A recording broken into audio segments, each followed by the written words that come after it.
এটাই আমার ফ্যামিলি, আমার পরিবার। আমরা যে আমার ওয়াইফ, আমার মেয়ে এবং পিছনে আমার ছেলে, এই যে আমরা যাচ্ছি। আর আসলে এই যে জায়গাটা এত সুন্দর একটা জায়গা, বড়মনের মতন জায়গাটা কোথায় অবস্থিত, কিভাবে আসলাম, পুরো ভিডিওটা যদি শেষ পর্যন্ত দেখেন তাহলে এর ভিতরে সবকিছু পাবেন। আমরা মোটরসাইকেলে রওনা দিলাম। প্রিয় ভিউয়ার্স, আসসালামু আলাইকুম, ইউনুস আলী বুলাকে স্বাগত। আপনারা দেখতে পাচ্ছেন যে আমি বাইক চালাচ্ছি এবং আমার পিছনে আমার মেয়ে এবং আমার ওয়াইফ আছে। আর আমরা এখন রওনা দিলাম। এই যে বাজারটা, এটা হলো কলাগাছি বাজার। কেশবপুর থানা থেকে ডাইরেক্ট কলাগাছি বাজারে যে রোডটা আইছে, ওই রোডটা। এখান থেকে কলাগাছি বাজার থেকে আমরা ডাইনের দিকে যে চুকনগরের দিকে যে রোডটা গেছে, এই রোড বয়ে আমরা যেতে থাকলাম। আর বাইকটা এক বাইকই তো আর চারজন যাওয়া যায় না, তার জন্য আমার বাইকে আমার মেয়ে এবং আমার ওয়াইফ আছে এবং আমার ছেলে অন্য বাইকে বসে আছে। আর ওখান থেকেই ভিডিওটা করা এবং ভিডিওটার কোনো কাটসিট করিনি, যেহেতু ভিডিওটা একটু বড় হলেও ভিডিওটা শেষ পর্যন্ত দেখলে যে সুন্দর সুন্দর দৃশ্যগুলো, যে রোডের দুই ধার দিয়ে যে ভিউগুলো, সেটা দেখতে পাবেন। আমি গাড়ি চালাচ্ছি এবং আমার মেয়ে বসা আছে এবং আমার ওয়াইফ বসা আছে পিছনে। যেহেতু এটা লোকাল রোড, তারপরে তার জন্যই তো তিনজন যাওয়া যাচ্ছে, তা না হলে তো হাই রোডে হলে হয়তো তিনজন গেলেও সমস্যা। তারপরেও সেফটি বরাবর আমি হেলমেট পরেছি, তারপরেও যেভাবে যাওয়া লাগে স্লোভাবে, খুব হাই স্পিডে আমি গাড়ি চালাই না।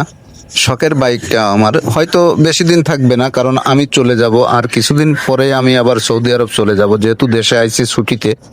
তার জন্য মেয়েটা বায়না করলো যে বাবা একটু ঘুরতে যাব, তাই ঘুরতে যাওয়ার ভিতরে দেখা যাচ্ছে অনেকটার ভিতরে। তারপরেও ছেলে মেয়ের কিছুটা অনুরোধ রাখা লাগে, তাদেরও তো একটু ঘুরতে যেতে শখ হয়, তার জন্যই আর কি ফ্যামিলি নিয়েই ভাবলাম যে যাই, তাই যাচ্ছি। আর রোডের যে ভিউটা দেখতে পাবেন যে চোখ জুড়িয়ে যাবে। এটা কিন্তু কলাগাছির থেকে যে চুকনগরে যে রোডটা গেছে, সেই রোডটা। এখন আমরা আছি এই যে জায়গাটা, এই স্পটটা হলো শুভলকাঠির ভিতরে। শুভলাকাঠির থেকে আমরা কিন্তু শুভলাকাঠির রোড বয়ে বরাবর চলছি। এই যে এখান থেকে যে চতুর্থ সাইডের যে ভিউগুলো দেখতে পাচ্ছেন আপনারা, খুব অসাধারণ ভিউ এবং এত সুন্দর জায়গা। যদি আপনারা এই রোড দিয়ে না চলেন তাহলে বুঝতে পারবেন না। তার জন্যই আর কি এই ভিডিওটা। রোডের যে সিনারিগুলো এবং দুই সাইডই দেখুন, শুধু পানি আর পানি, কারণ দুই সাইডই হচ্ছে আমাদের মাছের ফিশারি। এখন আমরা প্রবেশ করলাম ভেকসি বাজারে। ভেকসি বাজার থেকে বামে যে রোডটা চলে গেল, এই রোডে আমরা প্রবেশ করলাম। এই রোড বয়ে ভেকসি বাজার থেকে আমরা বামের দিকে যে রোডটা আছে, এই রোডটি ভরত বাইনার দিকে আমরা রওনা দিলাম। আর এই যে রোডটা দেখতে পাচ্ছেন, আমি কিন্তু গাড়ি চালিয়ে যাচ্ছি, ওরা পিছনে আসতেছে আর কি। তারপরেও যেহেতু রোডে গাড়ি চলাচলের অবস্থায় ক্যামেরাটা সেইভাবে ভালোভাবে ধরা যায় না, কারণ যেহেতু ক্যামেরাটা হাতেই ধরা। এই যে সামনে দেখতে পাচ্ছেন আমি গাড়ি চালাচ্ছি, আমার গাড়ির পিছনে আমার মেয়ে আছে এবং ওয়াইফ আছে। এবং আরও সুন্দরভাবে এই রোডটা যদি দেখেন, এই রোডের দুই সাইডটাই কিন্তু ভিউ আরও ভালো। এত সুন্দর রোড, কিন্তু এই রোডটা কিন্তু গ্রামের ভিতর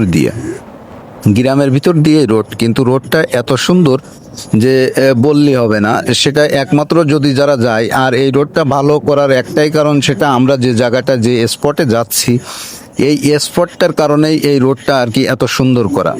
তাই আপনারা ভিডিওর সঙ্গেই থাকুন এবং দেখতে থাকুন, তাহলে বুঝতে পারবেন যে আমরা কোন স্পটে গেলাম এবং কোন স্পটে, সেই স্পটের যে সুন্দর সুন্দর দৃশ্যগুলো, সেগুলো সব অবশ্যই দেখতে পাবেন। এবং এত সুন্দর এই স্পটটা আপনারা যদি দেখেন তাহলে অবশ্যই আসার জন্য একবার চেষ্টা করবেন। আর যদি আসেন, এটা আমাদের কেশবপুর থানায় অবস্থিত। আর এই যে রোডটা আছে, এটা হলো ভেকসির বাজার থেকে যেটা ভাইনার বাজারে গেছে, যে ভরত ভাইনা বলে, সেই বাজারের রোড। এর দুই সাইডই শুধু দেখুন যে প্রচণ্ড পরিমাণে ধান লাগানো, এবং রোডের সাইডটি যেসব ছোট ছোট ফিশারি আছে, তার দুই সাইডই প্রচুর পরিমাণে সিমের চাষ আছে। এটা তো সিমের চাষ কিছুটা পার হলাম, এবং এখানে দেখতে পাবেন যে দুই সাইডে যে ভিউগুলো আছে, যদি তেমন কোনো সুন্দর ভিউ পাই সামনে, তাহলে অবশ্যই সেখানে গাড়িটা একটু থামিয়ে আপনাদের ভিউটা দেখানোর চেষ্টা করব। তাই আপনারা যারা এখনো পর্যন্ত এই ভিডিওটা দেখছেন, সবাইকে অসংখ্য অসংখ্য ধন্যবাদ। আর ভিডিওর সঙ্গে থাকার জন্য আপনাকে আরও অসংখ্য ধন্যবাদ। এবং দেখতে থাকুন আর উপভোগ করুন যে আমরা যে এত দূর গেলাম, আর যে ভিডিওটা এত সময় ধরে করলাম, আর আপনি সেই ভিডিওটা ঠিক কিছু সময় ধরে এই ভিডিওর ভিউ উপভোগ করতে পারবেন। এই যে দেখুন, এখানে যে ভিউগুলো আছে, দুই সাইডে সিম গাছ, প্রচুর পরিমাণে। আমাদের এইদিকে সিমগুলো যে কাঁচা ফসলগুলো ঘেরের বেড়িতে চাষ করে, এই যে সিমের যে সিনারিটা না দাঁড়ালেই নয় এখানে। তাই আমি চিন্তা করলাম যে এখানে একটু দাঁড়াবো, যে দাঁড় হয়ে এখান থেকে একটা ভিউ নিব। কত সুন্দর এখানে আমরা কিছু পিক তুললাম দাঁড়িয়ে, তারপরে আবার রওনা করার পরে এই যে দেখতে পাচ্ছেন আমি গাড়ি চালাচ্ছি আর আমার ফ্যামিলি পিছনে বসা, এই যে ছেলে দাঁড়ানো আছে। আর এখান থেকে আমরা পৌঁছালাম ঠিক যে বরদবাউনা আসার পরে এই জায়গায় যে গেলাম, এই পথটা কোন দিকে সেটা বলে দিচ্ছি আমি। এই পথটা হলো আপনার যে শৈলগাইতের ব্রিজ আছে, ব্রিজের আগের থেকে আপনার ডাইনি যাওয়া লাগবে। এবং আমরা দেখুন এখানে স্পটে অলরেডি পৌঁছাই গেছি। বাম সাইডে যে ভিউগুলো দেখতে পাচ্ছেন, এই সাইডে ওই যে উঁচু, এটারে বলে ভরতের দেওয়াল, যেটা ভরত রাজার দেওয়াল। এটা বহু বছর পুরনো একটা দেওয়াল। এখানে আগে যে বৌদ্ধ রাজারা ছিল, তারা যে ইয়েগুলো করতো, তাদের যে মন্দির আর কি, যে বাসা বাড়িগুলো থাকতো যে আগের কারিলে রাজার আমলে, সেই সময় এখানকার ভরত রাজা নামে একটা লোক ছিল, সেই লোকেরই আর কি এই অবস্থানটা। এইটা কিন্তু এখানে টিকিট চলে, টিকিট কাটার পরে আপনি এর ভিতরে আপনার প্রবেশ করতে দেবে। এখানে আনসার ব্যাটালিয়ন আছে, তারা সিকিউরিটি গার্ডে থাকে। এবং একটা বট গাছ আছে এখানে খুব ভালো বড়। আর এই ভিতরে যাতে গেলে এই যে আমরা এখন কিন্তু টিকিট কাটার জন্য ব্যস্ত হয়ে পড়লাম। আমার এক ছোট ভাইকে দিলাম যে তুমি ভাই টিকিটগুলো কাটো। আমরা যেহেতু 4-5 জন লোক আছি, তাই আর কি 4-5টা টিকিট কাটলো একসঙ্গে। আর একসঙ্গে কাটার পরে এই যে টিকিট কাটলো, আমি দাঁড়িয়ে আছি, আমার পাশে ভাইটা আছে, আর ক্যামেরাটা আমার মেয়ের কাছেই ছিল আর কি। এরপরে আমরা ভিতরে প্রবেশ করতেছি, ক্যামেরাটা একটু আমি হাতে নিলাম। নেওয়ার পরে দেখুন এখানে কি করছি, ক্যামেরাটা হাতে নেওয়ার পরে এখানেও একটু দেখলাম। আর এই পাশে আর একটা সাইনবোর্ড আছে, আমরা যদি এই সাইনবোর্ডটা দেখি, এই সাইনবোর্ডে কিছু ডিটেলস লেখা আছে। আপনারা যারা আসবেন তো অবশ্যই সাইনবোর্ডটা দেখবেন। এই যে এখানে লেখার পরে এই যে আমরা ভিতরে প্রবেশ করতেছি। ভিতরে প্রবেশ করার পরে এখানে দেখুন যে টিকিটগুলো আর কি দেওয়া হয়েছে আনসার ব্যাটালিয়নের কাছে, তারপরে আমাদের প্রবেশের অনুমতি দিয়েছে। এই যে ভিতরে আমরা প্রবেশ করলাম। এখানে প্রবেশ করিয়ে আমরা এখন চিন্তা করছি যে কোন দিক থেকে যাব। এটা কিন্তু অনেক উঁচু একটা দেওয়াল বলে এটা, যেটা হচ্ছে বৌদ্ধ মন্দির বলতো আগের, ভরত রাজার মন্দির। এই মন্দিরটাই আর কি এখন এটা এমন একটা স্পট হয়েছে, এখানে সব সময় মনে করেন যে 200-500 লোক সব সময় ভ্রমণের জন্য এখানে আসে, অনেক দূর দূরান্ত থেকে, খুলনা থেকে, তারপরে আপনার দক্ষিণবঙ্গের অনেক দূর দূরান্ত থেকে লোকগুলো এখানে আসে দেখার জন্য। এটা বলে যে ভরত রাজার দেওয়াল। কেশবপুর থানায় অবস্থিত এটা, কেশবপুর 9 নম্বর ইউনিয়নের ভিতরে ভরত ভাইনা যে এই গ্রামটা আছে, এই ভরত ভাইনা ভিতরেই এটা অবস্থিত। আর আমরা উপরের দিকে উঠতেছি। উপরের দিকে উঠার পরে আমরা কিছু কিছু জায়গায় স্পটে যে জায়গাগুলো খুব ভালো লাগে সেই জায়গাগুলোই কিছু ফটো নিচ্ছি এবং আমরা ঘুরে ঘুরে দেখতেছি। কারণ এই জায়গাটা আমার অনেক আগে কয়েকবার আসছি, কিন্তু ফ্যামিলি হয়তো আসেনি, তার জন্য ফ্যামিলিকে কখনো আমি নিয়ে আসিনি এই জায়গাটা। যেহেতু আমার থানার ভিতরে, তারপরেও ফ্যামিলিকে নিয়ে আসলাম। দেখি এই যে দেখতে পাচ্ছেন যে দেওয়ালগুলো কত বড় বড় দেওয়াল, কিন্তু প্রচুর বড় বড় দেওয়াল। এবং এখানে বাইরে দেখতে পাচ্ছেন যে অনেক লোক আসে। আর এটা এত উঁচু দেওয়াল, যেটা এটাই কিন্তু এখন ঘাস হয়ে গেছে, আর সবুজ ঘাস হওয়ার কারণে বোঝা যায় না। এবং এর চতুর্সাইডে এখন গাছগুলো দেখলে বুঝতে পারবেন, এই গাছগুলো কিন্তু বিশাল বড় বড় গাছ, সাইডের জঙ্গলের মতন ভিউ দেখা যায়। আর এই গাছগুলোই হচ্ছে এই বড় দেওয়ালের পাশে। কারণ ম্যাক্সিমাম এটা দেখা যাচ্ছে যদি মিনিমাম হয়, তারপরেও যে 5 তলা একটা বিল্ডিং যেমন উঁচু হবে, তার থেকে একটু উঁচু হবে বেশি।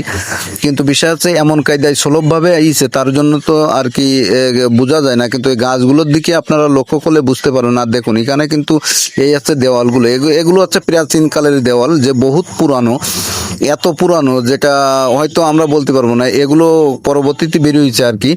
এই যে দেখতে পাচ্ছেন এগুলো সবই দেওয়াল। এবং কিছু কিছু সিঁড়ি আছে উপরে, যে মন্দিরের উপরে ওঠার জন্য, এবং যে দেওয়ালগুলোর উপরে ওঠার জন্য, সেগুলো আপনারা দেখলে অনেক সময় গা শিউড়ে উঠবে। অনেক সিঁড়ি আছে যে সিঁড়ি দিয়ে আপনি উপরের দিকে উঠতেই পারবেন না, যে আপনার এত পরিমাণ ভয় লাগবে যে আপনি পড়ে যান কিনা। আর এই যে দেখুন এখান থেকে ক্যামেরাটা ধরলেই বোঝা যায় যে কতটা উঁচুতে আছে। ওই যে উপরে ছোট ছোট লোকগুলো দেখা যাচ্ছে এগুলো। আর এই যে আমার মেয়ে এবং ওয়াইফ লাইভ দিচ্ছে এই পেজটি, আর ওটার সময় তো দেখেছেন আপনারা। আর এখানে আপনারা যারা আসতে চাচ্ছেন তাদের জন্য আমার ভিউ, যদি কেউ আসতে পারেন তাহলে আসেন, তাদের জন্য থাকা খাওয়ার ব্যবস্থা আমি নিজেই করে দেব, কোনো সমস্যা নেই।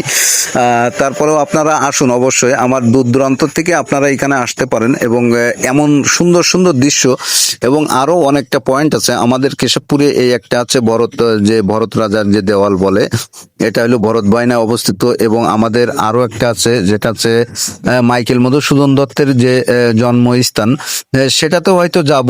সেটা যাওয়ারও একটা প্রোগ্রাম আছে, যদি ইনশাল্লাহ আগামীতে সেই ভিডিওটাও আপনারা পাবেন, দেখতে পাবেন। তাই এখনো পর্যন্ত যারা ভিডিওটা দেখেছেন, এখনো যারা অনেকেই আছেন যে ভিডিওটা দেখতেছেন কিন্তু লাইক করেননি, তারা অবশ্যই লাইকটা করে দেন। আর এই যে সামনে দেখতে পাচ্ছেন আমার ওয়াইফ এবং মেয়ে আর আমার ছোট ভাই, এরা ঘুরিয়ে ঘুরিয়ে সামনে দিয়ে যাচ্ছে আর আমি পিছন পিছন যাচ্ছি।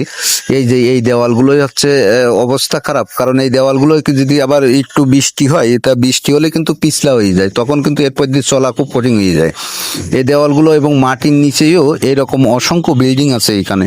এবং এই বিল্ডিংটা এত উঁচু যে দেওয়ালটা, এটা হচ্ছে মন্দির আকৃতি বলা যায়, কারণ যেহেতু অনেক প্রাচীন কালের, ওই সময় বৌদ্ধদেরই হবে। ভরত রাজা যে ছিল সে হয়তো বৌদ্ধদের কোনো বহুত বড় একজন ব্যক্তি ছিল। আর অত ডিটেলস আমি হয়তো বলতে যাব না, তবে গুগলের কাছে জিজ্ঞেস করলে গুগলই বলে দেবে যে এই ভরত রাজা কে ছিল এবং এই কিভাবে এই যে ভরত রাজার দেওয়ালটা এখানে কিভাবে অবস্থিত করলো, এগুলো সব গুগলকে জিজ্ঞেস করলেই বলে দিতে পারে। তাই এখানে দেখুন এই যে দেওয়ালগুলো দেখলে কিন্তু আপনার গা শিউরে উঠবে। এই যে দেখুন কত পুরানো, এটা শশ বছর আগের পুরানো একটা বিল্ডিং। শশ বছর বলা ভুল হবে, কারণ 1000 বছরেরও উপরে হবে। আর এগুলো সব আছে ইট দিয়েই তৈরি করা। আর আগে তো যেহেতু সিমেন্ট বালি এর কোনো ছিল না, তাই এগুলো যে ওই সময় যে চুন সলকি আর কি যে সবগুলো বলে, তাই দিয়ে তৈরি করা। এই যে দেখতে পাচ্ছেন বহুত উঁচু উঁচু আছে। এর কিন্তু ভিতরে এমন এমন জায়গায় এমন এমন বিল্ডিং আছে যেগুলোর ভিতরে কোনো শব্দ প্রয়োগ হয় না। মনে করেন যে ভিতরে হয়তো ওই সময় যে সময় বলে ধ্যানে বসতো আর কি, তারা যে করতো। আর এই সিঁড়িগুলো দেখতে পাচ্ছেন যে কত উঁচু উঁচু সিঁড়ি আছে এর উপরে ওঠার জন্য। এই যে ওঠার জন্য আমি মেয়েকে দেখিয়ে দিচ্ছি যে মা তুমি এই পেস্টি ওঠো। এরপর আমার ওয়াইফ উঠলো এবং আমিও উঠলাম, কিন্তু উঁচু জায়গা তো। এরপরে এটা কিন্তু এক ধাপ না, মানে আমরা একেবারে লেস্টে না, এখনো উঠা লাগবে উপরের দিকে। দেখতে পাচ্ছেন ওই যে উপরে লোক আরো আছে, অনেক লোক হয় এখানে প্রত্যেক দিন। আর যদি শুক্রবার হয় তাহলে তো এখানে মানে এত পরিমাণ লোক হয় যে মনে করেন যে প্রবেশ করা যায় না। আর আমরা যেহেতু শুক্রবার বাদে আইছি, তার জন্য আজকের লোক কিছু কম আছে, ভিড় কম হবে, ঘুরে ঘুরি দেখা যাবে এবং চারি সাইডটা খুব ভালো লাগবে, তার জন্য। আর তাই আপনারা যারা এখানে আসবেন তারা শুক্রবার বাদে আসবেন, তাহলে এইভাবে দেখতে পাবেন। এই যে দেখুন যে দেওয়ালটা কত চওড়া দেওয়াল, এটা কিন্তু না দেখলে বোঝা যাবে না। আর ওই যে সামনে দেখতে পাচ্ছেন এই যে গভীর যে জায়গাটা আছে, এইরকম ছোট ছোট অনেকগুলো রুম আছে। এগুলো তো পরবর্তীতে ভেঙে আর কি এরকম দেওয়া।